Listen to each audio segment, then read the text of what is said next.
जय हिंद दोस्तों, चलिए आज हम शुरू करते हैं। भारतीय संविधान से संबंधित आज हम क्वेश्चन करेंगे। आज हम वो क्वेश्चन करेंगे जो हमारे भारतीय संविधान के अध्याय या भाग के बारे में अक्सर पूछे जाते हैं। तो आज हम उसी के बारे में डिस्कस करेंगे। तो हमारा जो पहला क्वेश्चन वो है कि संविधान कितने अध्याय में विभाजित किया गया है। भारतीय संविधान कितने अध्याय में विभाजित किया गया है, तो इसका जो सही आंसर हो जाएगा वो है डी। हमारे भारतीय संविधान को 22 भाग में विभाजित किया जाता है। इसका जो करेक्ट आंसर हो जाएगा वो है डी। फिर इसके बाद हमारा जो नेक्स्ट क्वेश्चन आ जाता है वो है कि संविधान के किस भाग में संविधान संशोधन की प्रक्रिया का उल्लेख किया गया है। तो संविधान संशोधन की जो प्रक्रिया का उल्लेख किया गया है हमारे भारतीय संविधान में, तो ये जो है भाग 20 में बताया गया है। तो इसका जो करेक्ट आंसर हो जाएगा वो है सी। भाग 20 में हमारे संविधान संशोधन के बारे में बताया गया है। फिर इसके बाद बढ़ते हैं अपने अगले क्वेश्चन की तरफ। अगला क्वेश्चन जो हमारा ये है कि संविधान के किस भाग में ग्राम पंचायतों की स्थापना की बात कही गई है। तो हमारे भारतीय संविधान में जो है ग्राम पंचायतों की स्थापना की बात जो कही गई वो भाग 4 में कहा गया है। तो इसका जो सही आंसर हो जाएगा वो है बी। भाग 4 में हमारे राज्य के नीति निर्देश तत्व के बारे में बताया गया है। तो राज्य के नीति निर्देश तत्व में जो अनुच्छेद 40 आता है उसी में हमारा ग्राम पंचायतों के स्थापना की बात बताई गई है। फिर इसके बाद हमारा जो नेक्स्ट क्वेश्चन है वो है कि संविधान के किस भाग में अस्थायी संक्रमणकालीन और विशेष उपबंधों का प्रावधान दिया गया है। तो ये जो इसका सही आंसर हो जाएगा डी, भाग 19 में दिया गया है। तो ये गलती से 9 लिखा गया था, तो इसका जो सही आंसर हो जाएगा भाग 19। इसका जो करेक्ट आंसर हो जाएगा वो है भाग 19। फिर इसके बाद जो हमारा अगला क्वेश्चन आ जाता है वो है कि भारतीय संविधान के किस भाग में नगर पालिकाओं से संबंधित प्रावधान दिया गया है। तो हमारे जो भारतीय संविधान में नगर पालिकाओं से संबंधित प्रावधान दिया गया है, तो इसका जो सही आंसर हो जाएगा वो है बी। भाग 9 क में हमारे नगर पालिकाओं के बारे में बताया गया है। तो बी इसका जो है करेक्ट आंसर हो जाएगा। फिर इसके बाद बढ़ते हैं अपने अगले क्वेश्चन की तरफ। अगला क्वेश्चन जो हमारा ये पूछा है कि संविधान के किस भाग में नीति निर्देश तत्वों के बारे में उल्लेख किया गया है।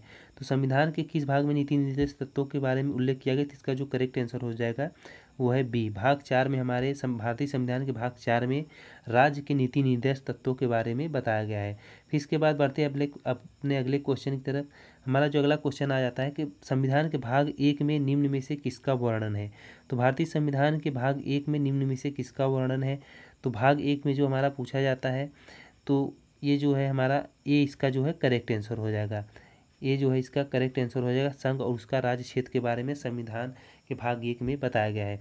फिर अगला जो क्वेश्चन हमारा आ जाता है वो है कि संविधान का कौन सा भाग मौलिक अधिकार से संबंधित है। तो संविधान का कौन सा भाग मौलिक अधिकार से संबंधित है, तो ये जो होता है हमारा सी, इसका जो है करेक्ट हो जाएगा। सी भाग 3 में हमारे मौलिक अधिकार के बारे में बताया गया है। तो इसके बाद बढ़ते अपने अगले क्वेश्चन की तरफ। हमारा जो अगला क्वेश्चन आ जाता है वो है कि भारतीय नागरिकों के मूल कर्तव्यों का विवरण संबंध किस भाग में दिया गया है। तो भारतीय संविधान में हमारे मूल कर्तव्यों का वर्णन जो दिया गया है वो है भाग 4 क में, जिसका सही आंसर हो जाएगा सी जो है इसका करेक्ट आंसर हो जाएगा। भाग 4 क में हमारे मूल कर्तव्य के बारे में बताया गया है। इसके बाद हम बढ़ते हैं अपने अगले क्वेश्चन की तरफ। हमारा जो अगला क्वेश्चन हुआ है कि संविधान के किस भाग में नागरिकता का उल्लेख किया गया है। तो नागरिकता का जो उल्लेख हमारे संविधान में किया गया है वो है भाग 2 में। तो इसका जो सही आंसर हो जाएगा बी, भाग 2। भारतीय संविधान के भाग 2 में नागरिकता का उल्लेख किया गया है। फिर इसके बाद हमारा जो अगला क्वेश्चन है वो है कि भारतीय संविधान के किस भाग में राजभाषा का उल्लेख किया गया है। तो हमारे भारतीय संविधान के जो भाग 17 है उसमें राजभाषा का उल्लेख किया गया है। तो इसका जो सही आंसर हो जाएगा वो हो जाएगा डी। भाग 17 में हमारे भारतीय संविधान में राजभाषा के बारे में बात कही गई है। फिर इसके बाद हमारा जो अगला क्वेश्चन आ जाता है वो है कि संविधान के किस भाग में आपात उपबंध का उल्लेख किया गया है। ये बहुत ही इम्पोर्टेंट है कि हमारे भारतीय संविधान में आपात उपबंध का उल्लेख किस भाग में किया गया है। तो इसका जो सही आंसर हो जाएगा सी, इसका जो करेक्ट आंसर हो जाएगा। भाग जो है 18 में हमारे आपदा उपबंध के बारे में बताया गया है। तो इसका जो भारतीय संविधान के भाग 18 में आपदा उपबंध के बारे में बताया गया है। तो फिर इसके बाद जो हमारा नेक्स्ट क्वेश्चन आ जाता है वह है कि भारतीय संविधान के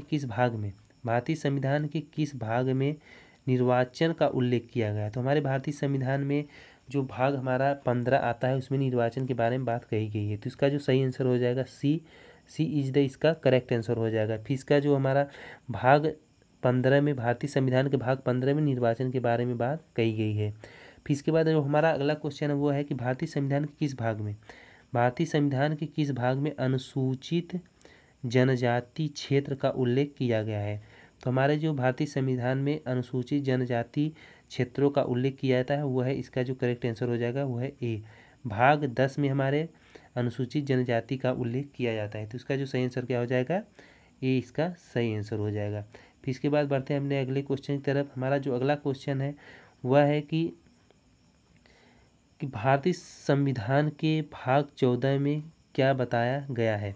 भारतीय संविधान के भाग 14 में क्या बताया गया है, तो इसका जो सही आंसर हो जाएगा हमारा डी, जो इसका करेक्ट आंसर हो जाएगा। संघ और राज्यों के अधीन सेवाओं के बारे में बताया गया है। तो भाग 14 में हमारे भारतीय संविधान के भाग 14 में संघ और राज्यों के अधीन सेवाओं के बारे में बताया गया है। इसके बाद हमारा जो अगला क्वेश्चन आ जाता है यह है कि भारतीय संविधान के भाग 20 में, भारतीय संविधान के भाग 20 में क्या कहा गया है। तो इसका जो सही आंसर हो जाएगा डी, संविधान संशोधन के बारे में बताया गया है। हमारे भारतीय संविधान के भाग 20 में संविधान संशोधन के बारे में बताया गया है। तो आज का जो हमारा अध्याय से संबंधित क्वेश्चन था वह समाप्त हुआ। तो फिर मिलेंगे अपने हम अगले क्वेश्चन के साथ, तब तक के लिए जय हिंद, जय भारत।